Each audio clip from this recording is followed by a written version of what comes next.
Set in 1880s Arizona territory, this story follows Thomas McKenna, a weathered rancher who has lived in solitude for years after losing his family.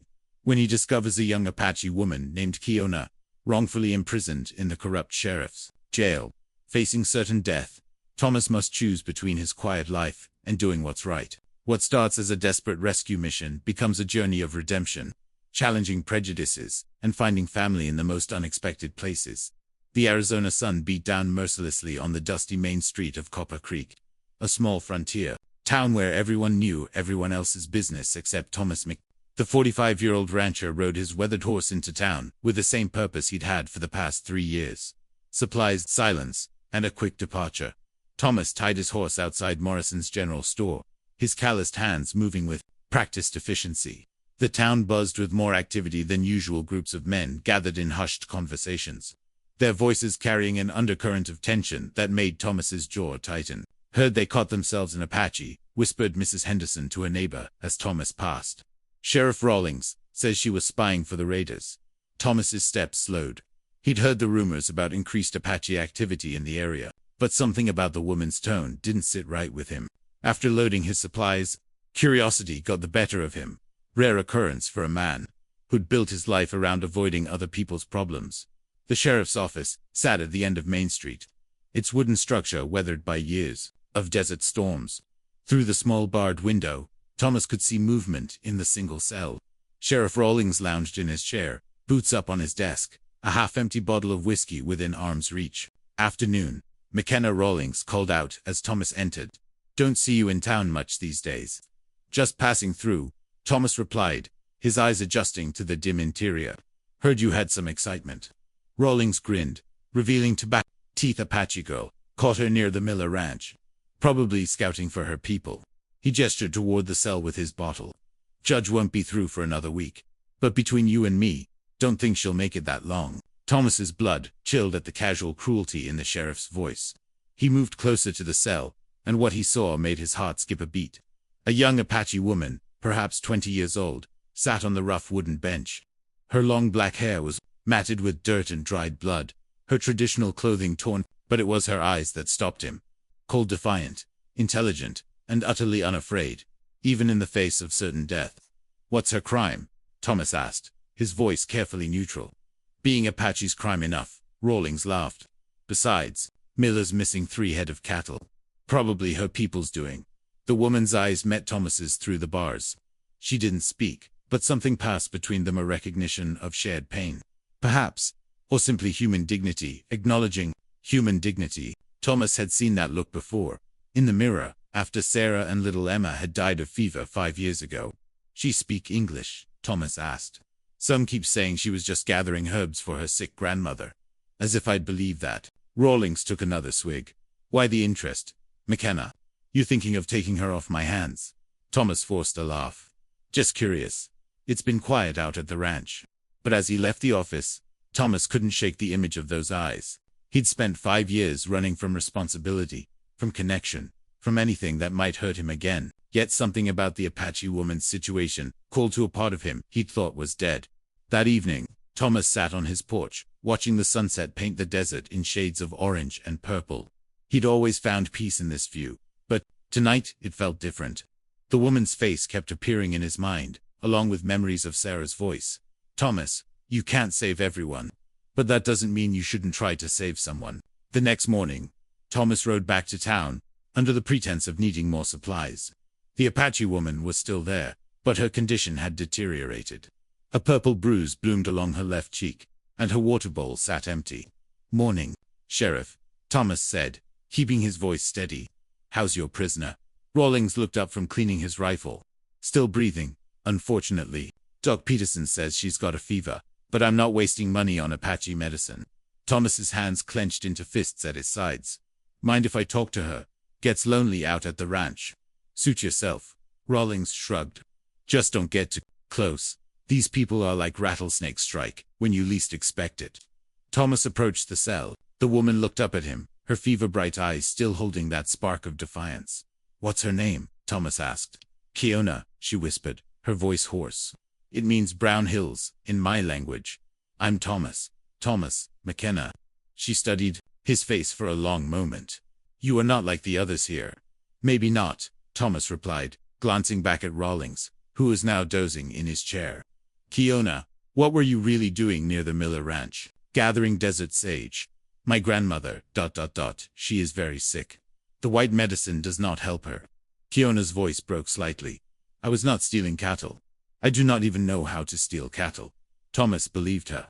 Everything about her manner, her words, her obvious distress over her grandmother, spoke of truth. But truth had little currency in Copper Creek when it came to Apache justice. How long has it been since you've eaten? Thomas asked. 2 days, maybe 3. Time moves strangely in cages. Thomas felt something shift inside his chest, a warmth he hadn't experienced in years. I'll be back, he promised. As Thomas left the office, his mind was already working. He'd seen enough corrupt lawmen to know that Rawlings had no intention of waiting for a judge. The man was planning something, and whatever it was, Kiona wouldn't survive it. That night, Thomas sat by his fireplace, staring into the flames and thinking about choices. For 5 years, he'd chosen isolation over involvement, safety over risk. But sometimes, life presents a moment where choosing safety means choosing to be complicit in evil. He thought about Sarah's grave, where wildflowers grew, despite the harsh desert conditions. She'd planted them there herself, in the final days of her illness, saying she wanted something beautiful to grow from her pain. Thomas stood up, his decision made. Tomorrow, he would return to town, and this time, he wouldn't be leaving alone. What do you think Thomas will do next? Will he risk everything to save Kiona? Let us know in the comments below, and make sure to subscribe for the next chapter. The PL and Thomas woke before dawn, as he had every day for the past 5 years. But this morning felt different. The familiar routine of feeding his horses and checking the fence lines felt mechanical, his mind elsewhere. Every task was overshadowed by the image of Kiona's fevered eyes and the knowledge that time was running out. He'd spent half the night planning, considering every angle, every risk. What he was contemplating wasn't just dangerous, it was potentially suicidal. But the alternative was watching an innocent woman die. And Thomas had already watched too many people die while he stood by helplessly. By mid-morning, Thomas was back in Copper Creek, but this time, he'd taken a different approach. Instead of heading straight to the sheriff's office, he made his way to the livery stable, where old Pete Murphy worked. Pete had been in town longer than almost anyone and knew every secret, every weakness, every detail of daily life in Copper Creek. Morning, Pete, Thomas said, leading his horse into the stable. Mind if I water him here? Pete looked up from the harness he was mending, his weathered face breaking into a rare smile. Thomas McKenna, don't see you much these days. How's the ranch holding up? Well enough, Thomas replied, patting his horse's neck. Pete, can I ask you something? Man to man. The old stable-keeper's expression grew serious. Course you can. What's on your mind? Thomas glanced around to make sure they were alone. This Apache woman Rawlings has locked up. What do you think really happened? Pete set down his leatherwork and walked closer. You asking, as someone who's curious, or someone who's thinking of doing something about it? Does it matter? Pete studied Thomas's face for a long moment. I've known you since you first came to these parts with Sarah. You're a good man, Thomas. Maybe too good for your own well-being. He paused, then continued in a lower voice. That girl didn't steal no cattle. I was at the Miller Ranch 3 days ago fixing their wagon wheel. Their cattle are all accounted for. Miller just wanted an excuse to call in the sheriff. Thomas felt his suspicions confirmed, but it didn't make him feel any better. What's Rawlings planning to do with her? Nothing good, Pete said grimly. I heard him talking to some of the boys at the saloon last night. They're planning to, well, let's just say they're planning to solve the Apache problem permanently. Tonight. The words hit Thomas like a physical blow. Tonight, after the sun goes down, they figure it'll look like she tried to escape and they had to stop her. Pete's voice was thick with disgust. Thomas, I've seen a lot of ugly things in my time, but this, this is different. This is plain murder. Thomas felt the familiar cold rage building in his chest. The same feeling he'd had when the doctor told him there was nothing more he could do for Sarah and Emma. But this time, he could do something about it. Pete, I need to ask you a favor. A big one. What kind of favor? I need you to keep Sheriff Rawlings busy tonight. About an hour after sundown. Can you do that? Pete's eyes widened as he understood the implication. Thomas, you're talking about breaking the law. Federal law. They'll hang you if you're caught. They'll hang me anyway if I don't try, Thomas replied. Pete, I haven't asked anyone for help in 5 years. I'm asking now. The old man was quiet for a long moment, weighing the request. Finally, he nodded. Sarah would have wanted you to do this. She always said you had too much conscience for your own good. He paused. What do you need me to do? Get Rawlings out of his office? I don't care how. Tell him there's trouble at the saloon. Or that someone's stealing horses. Or that you saw Apache raiders on the horizon. Just get him out for 30 minutes. And then what? You can't just ride out of town with her. Every man in the territory will be looking for you. Thomas had thought about this too. I have a plan for that part. But Pete, if this goes wrong, you need to make sure everyone knows you had nothing to do with it. I came to you asking about shoeing my horse. Nothing more. Pete nodded slowly. I understand. But Thomas, even if you get her out, where will you go? This isn't something you can come back from. I know, Thomas said quietly, but some things are worth more than coming back from. That afternoon, Thomas made his preparations. He loaded his saddlebags with supplies, food, water, ammunition, and medical supplies from his own stock. He wrote a letter explaining his actions, and sealed it in an envelope addressed to the territorial governor. If he didn't survive what was coming, at least someone would know the truth. As the sun began to set, Thomas rode back into Copper Creek. The town was quieter than usual, with most folks already inside for the evening meal. He tied his horse behind the general store, out of sight from the main street, and made his way toward the sheriff's office. Through the window, he could see Rawlings at his desk, cleaning his gun with methodical precision. 2 other men sat near, but Thomas recognized them as Doug Henley and Bill Carson, both known for their hatred of the Apache and their loyalty to Rawlings. Thomas's heart pounded as he crept closer to the building. In the cell, Kiona sat motionless, her head resting against the wall. Even from outside, Thomas could see that her condition had worsened. Her breathing was labored, and she seemed barely conscious. The clock tower chimed 8 times.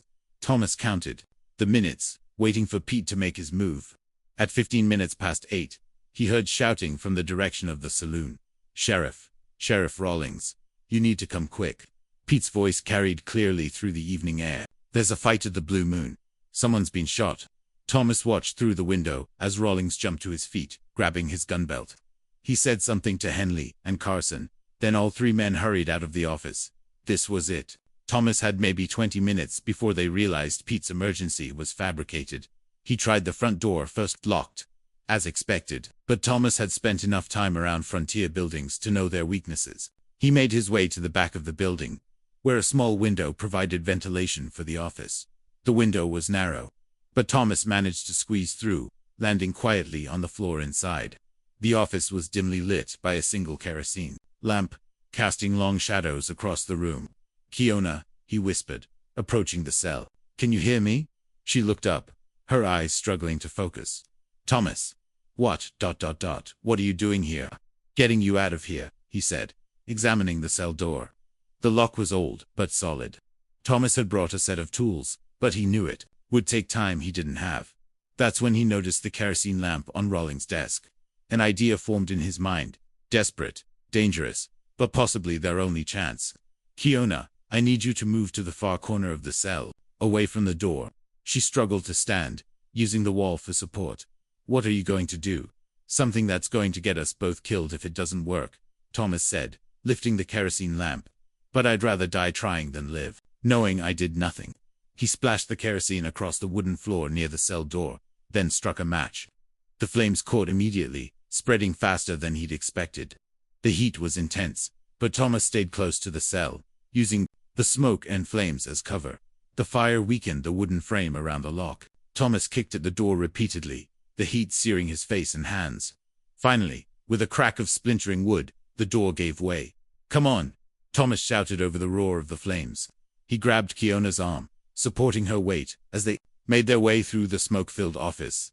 Behind them, the fire spread quickly through the dry wooden building. Thomas could hear shouting in the distance. Someone had seen the smoke. They had minutes, maybe less, before the whole town would be after them.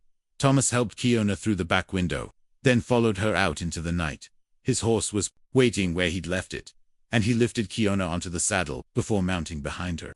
Hold on, he said, spurring the horse into a gallop as they rode out of Copper Creek.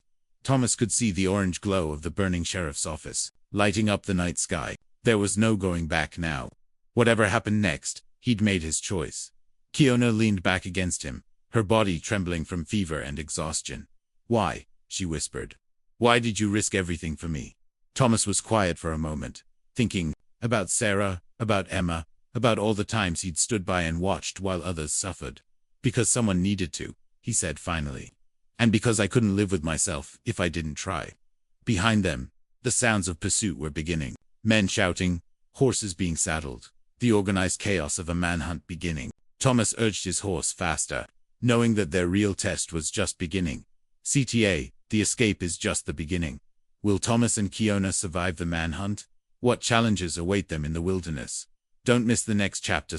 Now, the Caches, the Arizona desert at night, was a different world from the scorching daytime landscape. Stars blazed overhead like scattered diamonds, and the temperature had dropped enough to make Thomas grateful for his heavy coat. But the beauty of the night was lost on him as he guided his horse through the rocky terrain. Every sound behind them a potential threat. Kiona had fallen unconscious again, her fever making her delirious. Thomas could feel her burning up against his back, and he knew that without proper medicine, she might not survive the night. But stopping wasn't an option, not with half the territory likely mobilizing to hunt them down. "Stay with me, Kiona," Thomas whispered, adjusting his grip on the reins. "We're going to get through this." The horse was strong, but carrying two people across rough terrain was taking its toll. Thomas could feel the animal's breathing becoming labored, and he knew they'd need to rest soon. But first, they had to put more distance between themselves and Copper Creek. 3 hours after the escape, Thomas heard what he'd been dreading, the sound of horses in pursuit, multiple riders, moving fast, their hoofbeats echoing off the canyon walls. Sheriff Rawlings would have assembled a posse by now, and Thomas knew these men. They were skilled trackers, familiar with every trail and hiding spot in the territory. Thomas guided his horse toward a narrow canyon he'd discovered years ago while hunting. It was risky if they were trapped inside. There would be no escape, but it offered their best chance of losing their pursuers in the maze of rock formations. The canyon walls rose steeply on both sides, blocking out most of the starlight. Thomas dismounted and led his horse by the reins, feeling his way through the darkness. Kiona stirred in the saddle, mumbling something in Apache that he couldn't understand. "We're almost there," Thomas said softly, though he wasn't sure where there was any more. His original plan had been to reach the territorial boundary and find a sympathetic judge, but that seemed impossible now. They were fugitives, and the law was against them. Behind them, the sounds of pursuit grew louder. Thomas could hear Rawlings' voice echoing off the canyon walls. "Split up. Cover every trail. They can't have gone far." Thomas led his horse deeper into the canyon, praying he could remember the way to the hidden alcove he'd used as shelter during thunderstorms. The walls seemed to close in around them, and for a terrifying moment, Thomas thought they might be trapped. Then he saw it, narrow opening in the rock face, barely wide enough for a horse. He guided the animal inside, finding himself in a small natural cave hidden from view. It wasn't much, but it might be enough to wait out the immediate search. Thomas helped Kiona down from the horse, laying her gently on his bedroll. In the dim light filtering through the cave entrance, he could see that her condition had worsened. Her skin was pale despite the fever, and her breathing was shallow. "Water," she whispered, her eyes fluttering open. Thomas gave her small sips from his canteen, then wet his bandana and placed it on her forehead. "Kiona, I need to ask you something. Is there somewhere your people might take us in? Somewhere we could be safe?" She looked at him through fever-bright eyes. You would go to my people. They do not trust white men. They would kill you." "They might," Thomas admitted, "but staying here will definitely get us killed. And you need medicine. Medicine, not what I can provide." Kiona was quiet for a long moment, thinking. "There is a place," she said finally. 2 days' ride north. My uncle, Chief Running Bear, has a camp in the mountains. If I am with you, they might listen before they act." "Might is better than—" "Definitely," Thomas said with a grim smile. "But first, we need to get past the posse." Outside the cave, Thomas could hear the searchers getting closer. Their voices echoed strangely in the canyon, making it hard to tell exactly where they were. But Thomas knew they were methodical. Eventually, they would find the cave. "Thomas McKenna." Sheriff Rawlings' voice boomed through the canyon. "I know you're in there. Come out now, and we'll make this easy on you." Thomas stayed silent, checking his rifle. He had enough ammunition for a fight, but he knew it wouldn't be much of one. The posse would have them outnumbered at least 10-1. You're making this harder than it needs to be, McKenna. Rawlings continued.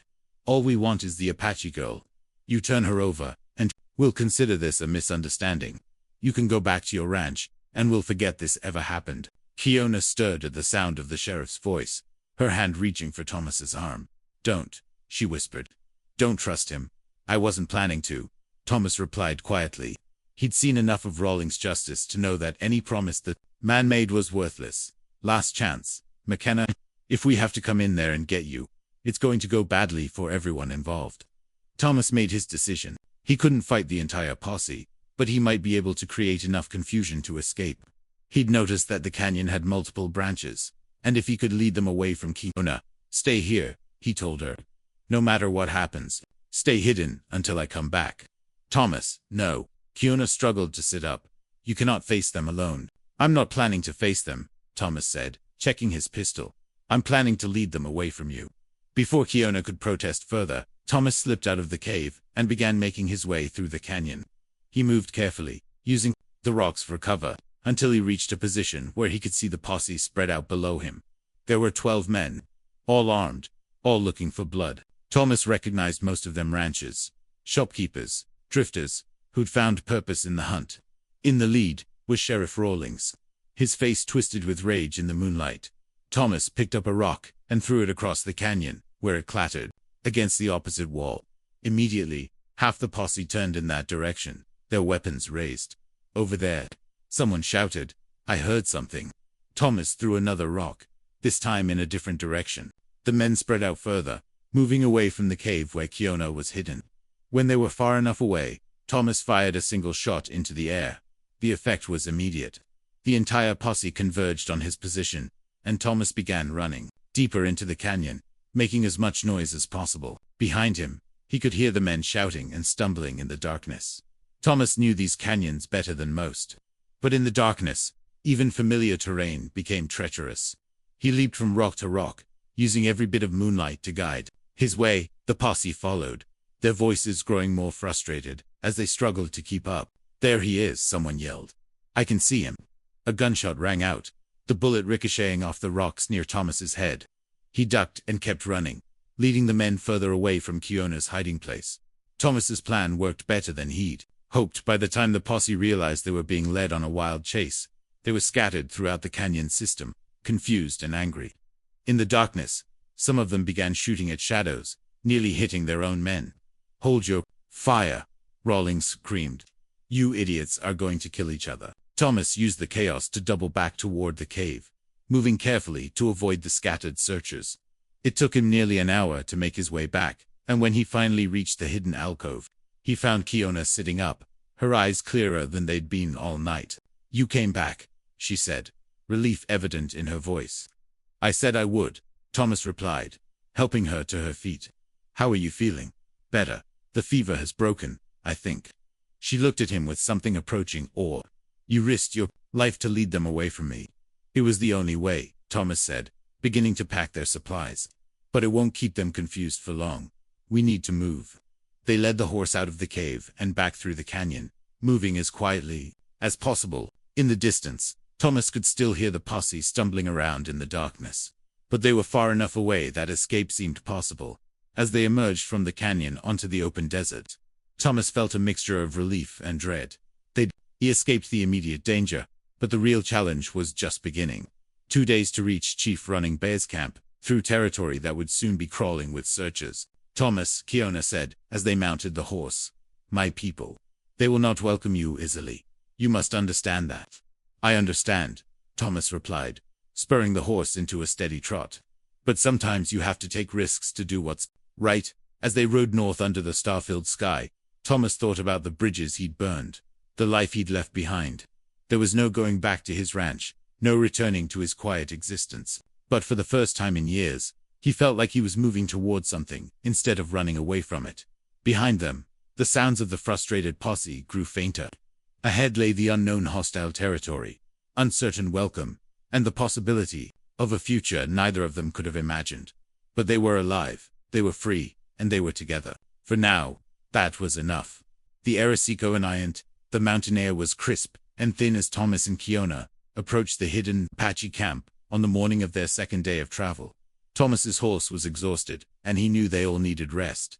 But the sight of smoke rising from cooking fires in the distance filled him with both relief and apprehension. Kiona sat straighter in the saddle, her strength returning with each mile they'd traveled away from Copper Creek. The fever had broken completely, and though she was still weak, her eyes held the same fierce intelligence that had first caught Thomas's attention in that jail cell. "We must stop here," she said, placing a hand on Thomas's arm. "You cannot ride directly into the camp. They will have scouts watching us already." Thomas reined in his horse, suddenly aware of how exposed they were on the mountainside. "What do we do?" "We wait," Kiona said, dismounting carefully. "And we let them come to us." They didn't have to wait long. Within minutes, 3 Apache warriors emerged from the rocks around them, their movements so silent that Thomas hadn't heard them approach. They were young men, perhaps in their 20s, with painted faces and traditional weapons. Their eyes were hard as they studied Thomas, but when they saw Kiona, their expressions shifted to concern and recognition. The tallest of the 3 spoke rapidly in Apache, his voice urgent. Kiona responded in the same language, her tone respectful but firm.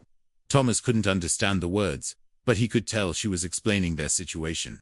"They want to know why I bring a white man to their sacred place," Kiona translated. "I am telling them that you saved my life, that you are not like the others." The warrior's response was sharp, and his companions moved closer, their hands moving to their weapons.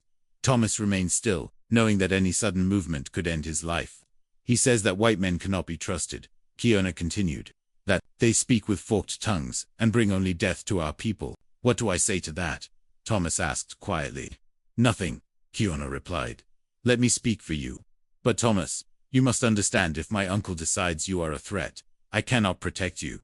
The warriors gestured for them to follow, and they were escorted through a narrow trail that wound between towering rock formations. Thomas marveled at the hidden nature of the camp. It was completely invisible from the valley below, protected by natural barriers, and positioned to see anyone approaching from miles away.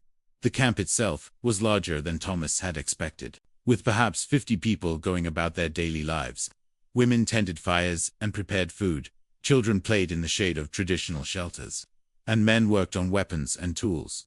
The scene was peaceful, almost pastoral, which made Thomas realize how wrong the stories told in Copper Creek had been. But as they entered the camp, the peaceful atmosphere changed. Conversations stopped, work ceased, and all eyes turned to Thomas. The hostility was palpable. These people had good reason to distrust white men, and Thomas knew he represented everything they had learned to fear. An older warrior approached them, his presence commanding immediate respect from everyone in the camp. Thomas knew without being told that this was Chief Running Bear, Kiona's uncle. The man was perhaps 60 years old, with silver-streaked hair and weathered features that spoke of decades of hardship and struggle. His eyes, when they settled on Thomas, were like looking into a winter storm. Kiona dismounted and approached her uncle, speaking rapidly in Apache.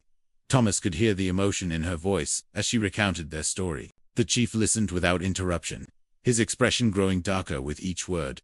When Kiona finished, Running Bear turned his attention to Thomas. When he spoke, his English was careful but clear, learned from years of negotiations with white officials. "You were the man who burned the White Law building to free my sister's daughter," he said. It wasn't a question. "Yes," Thomas replied simply. "I am." "Why?" The single word carried the weight of centuries of broken promises and betrayed trust.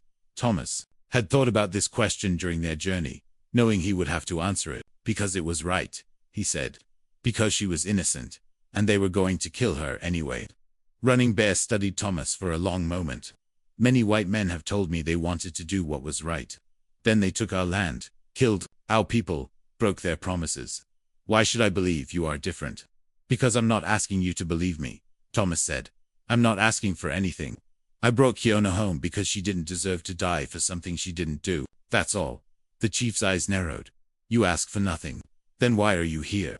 Why did you not leave her at the edge of our territory and return to your white world?" Thomas hesitated, then decided on complete honesty. "Because I have no white world to return to. They'll hang me if they catch me. And because, .. double quotes." He paused, looking at Kiona.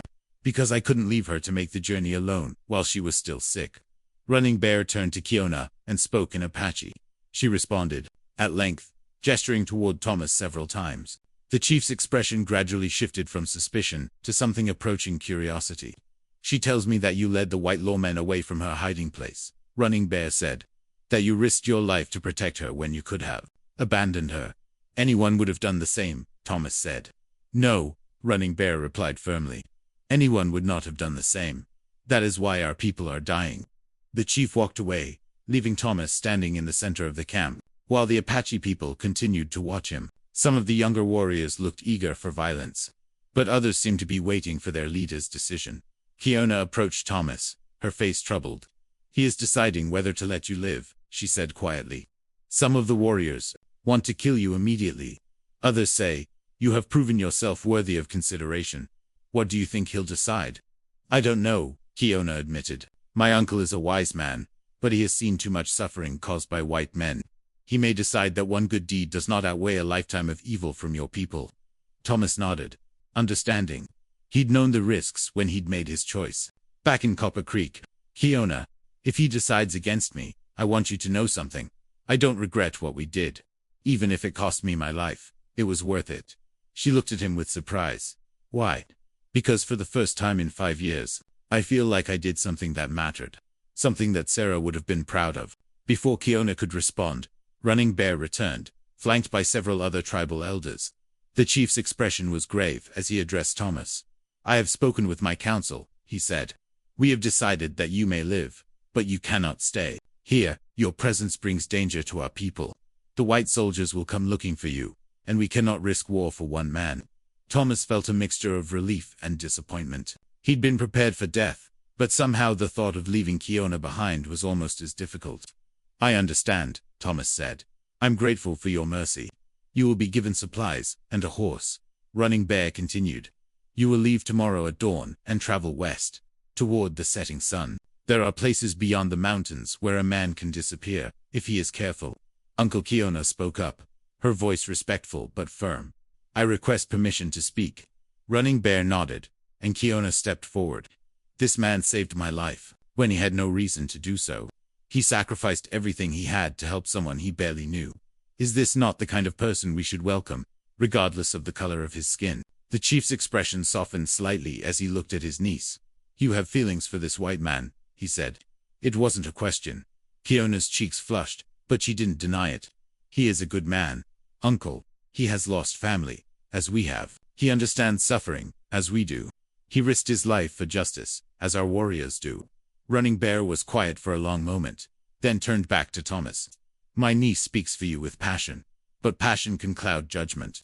Tell me, white man, what do you see when you look at our people? Thomas looked around the camp, at the faces watching him, some hostile, some curious, all deeply human.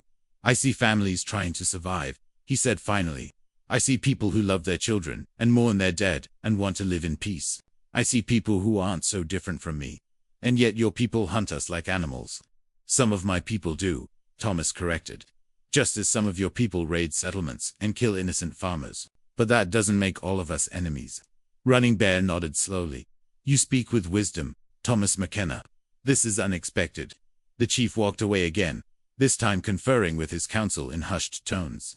The discussion was animated, with several of the elders gesturing toward Thomas and Kiona. When Running Bear returned, his expression had changed. We have reached a new decision, he said. You may stay, but under conditions. You will be watched at all times. You will prove yourself through your actions, not your words. And if you bring harm to our people, you will die. Thomas felt a surge of hope. What kind of actions? There is a drought, Running Bear explained. Our wells are running dry, and our people are thirsty. To the north, there is a spring, but it is controlled by white settlers who refuse to share the water. If you can find a way to bring water to our people without causing bloodshed, you will have proven yourself worthy of trust. Thomas understood immediately. This was both an opportunity and a test.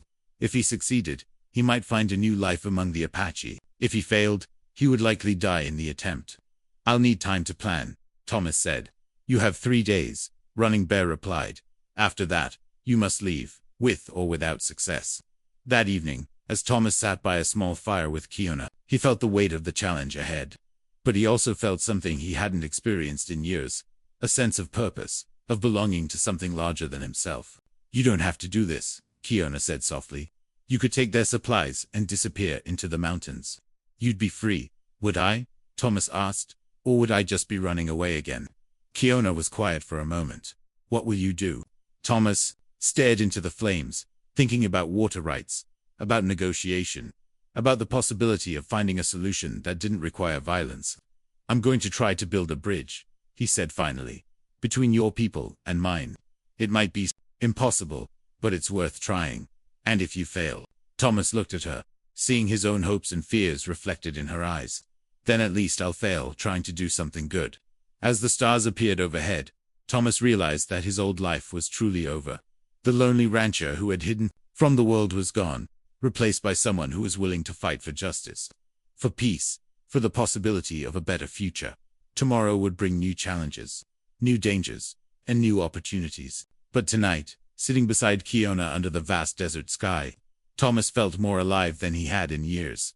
The journey that had begun with a desperate rescue had become something greater, a chance for redemption, for love, and for the kind of courage that could change not just one life, but many. Thomas's greatest challenge lies ahead. Will he find a way to bring peace between two worlds?